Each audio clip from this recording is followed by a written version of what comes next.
And I hand over the dais to Dr. Aarti Gupta, the Secretary General of Indian Menopause Society. Don't worry, Shobha. Okay. Thank you, Dr. Shobha, Dr. Nirja.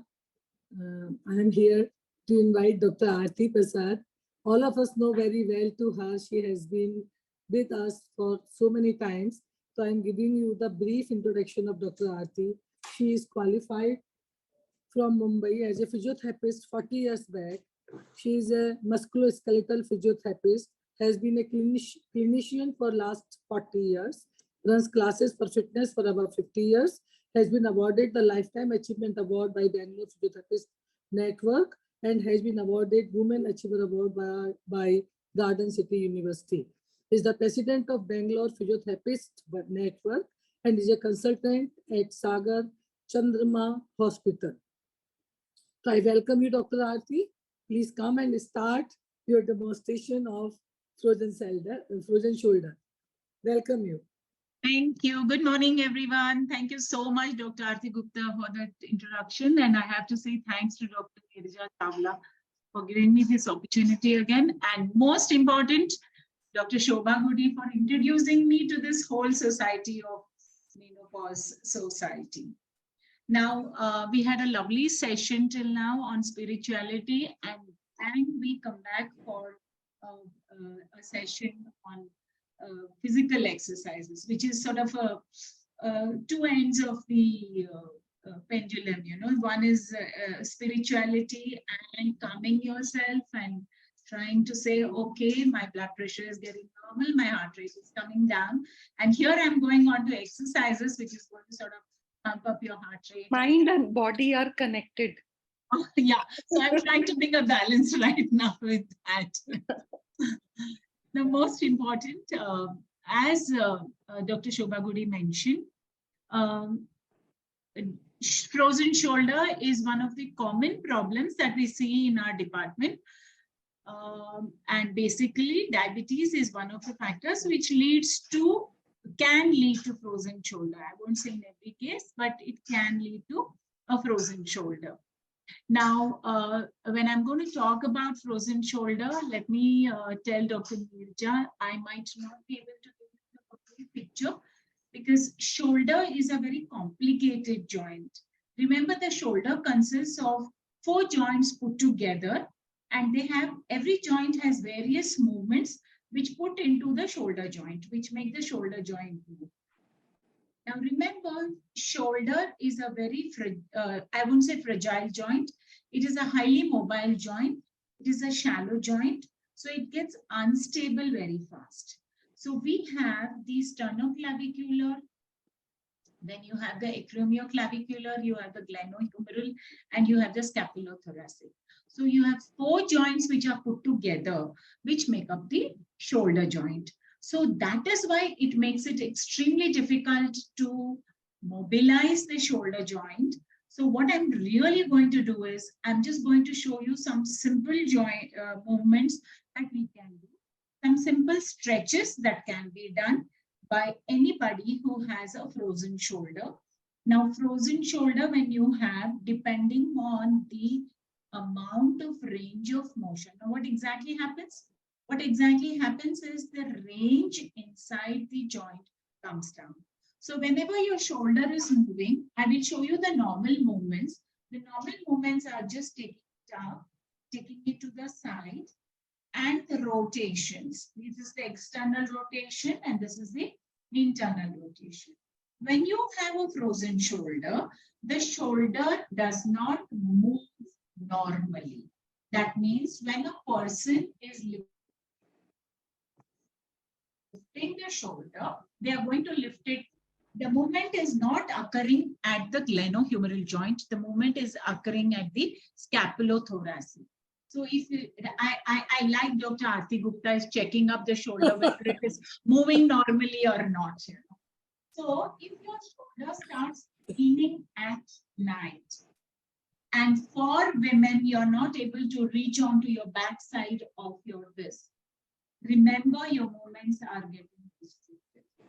You're not able to reach onto a dabba which is there on the top, and you're not able to bring it down. that means your shoulder is getting restricted. I have a lot of patients who come to me and say that they are not able to, tie this ponytail. Sorry for my short hair. They're not able to hold their hair. Yeah. That means they're not able to do certain movements. So when your shoulder does not move properly, the other joints around the shoulder joint tend to compensate. So what exactly happens? It moves like this. Can you see this elevation of the scapulothoracic? Yeah.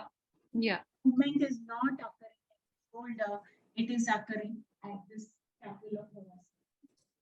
So this is a frozen shoulder. This is a frozen shoulder.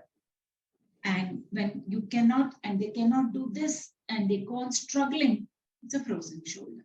So now we know the concept. The movements at the shoulder, when they freeze, it is called as a frozen shoulder. So now let us see how simply we can do. Now what exactly happens? This is the shoulder joint, and the shoulder joint is covered by a capsule, and this capsule tends to become very tight.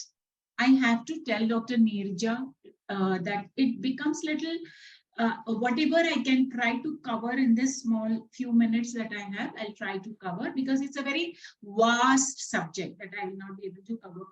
Yes, thank you. Whatever. So this capsule tends to become tight. So this movement, the flexion, abduction, and the rotations are not able to happen. They're just not happening. So what are we going to do? So first we'll try to stretch the capsule. So I'm going to start with teaching you simple stretches first.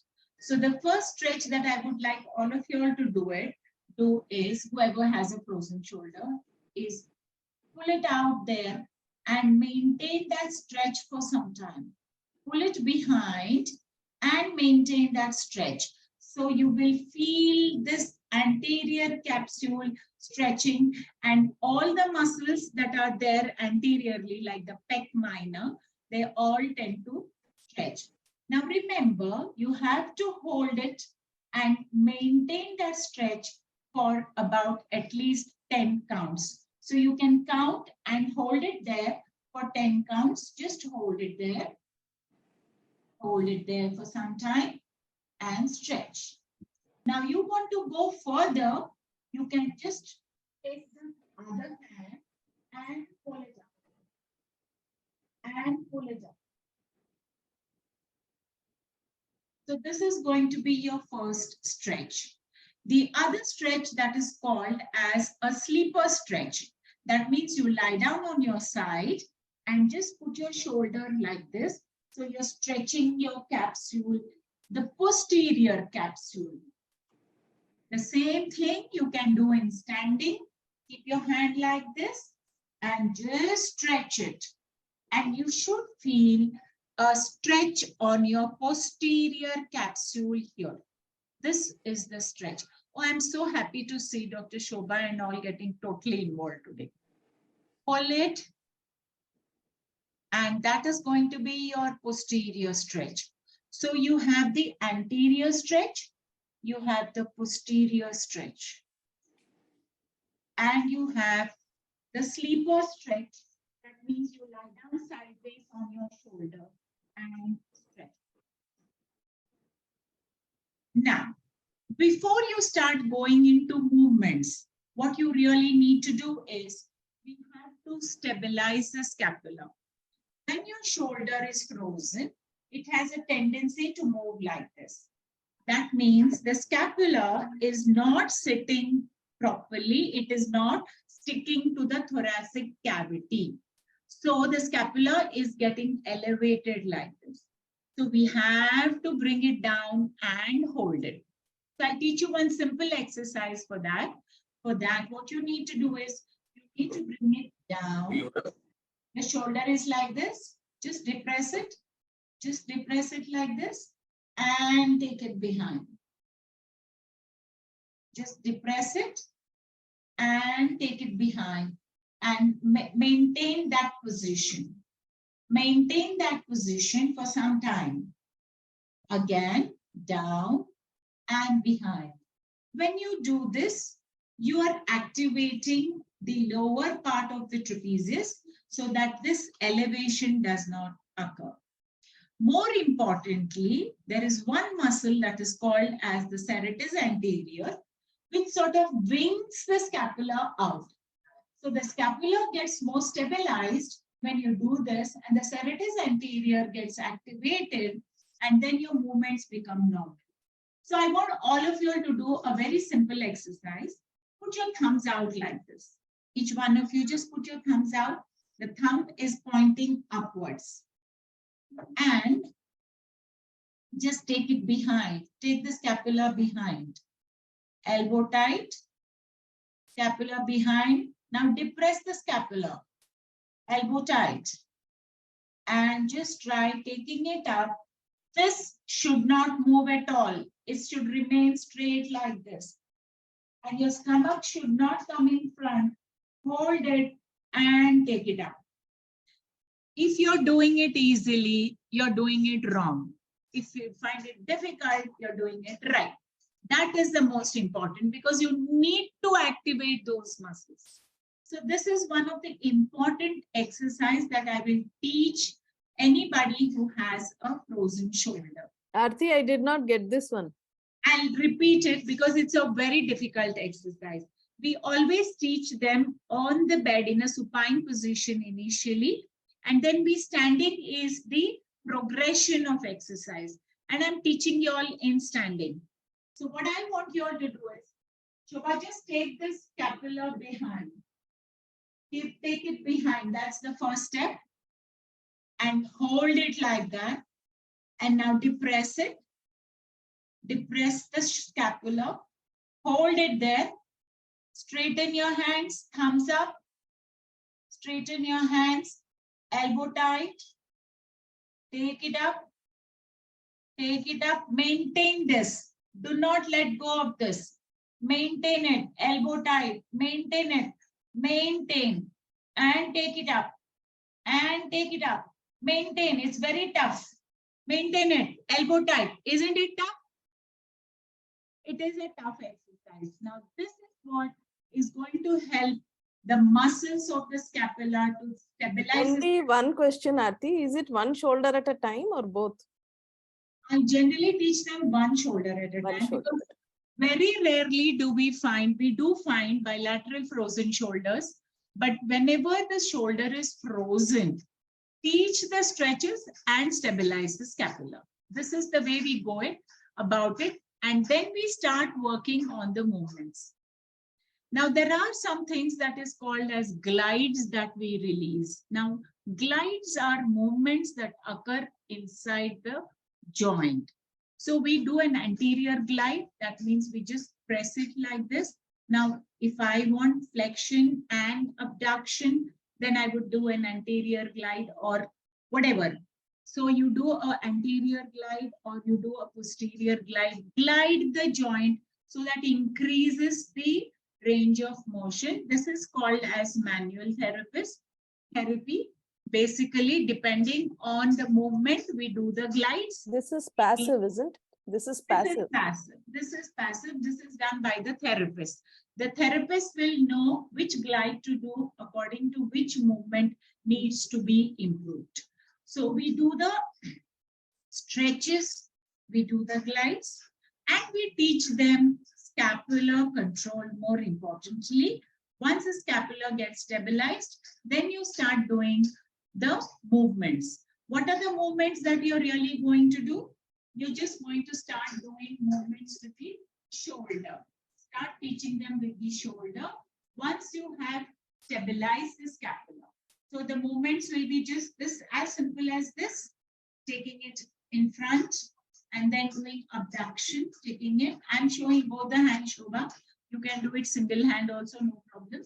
One single hand and then do this and take it slowly as much as possible. Taking it behind slowly as much as possible. And we also can take it into external rotation and just try to stretch it out on their own more important. Now, it looks very simple right now because our shoulders are normal. But when we try to do it on a patient, it is very difficult because the movements are restricted. Most importantly, it's painful. It's extremely painful frozen shoulder. So you can give them any kind of a hot pack or a cold pack, whatever you want, depends on the individual therapist. And according to that, after that, you teach the exercises. So this is just the basis of how I would like to look after a shoulder.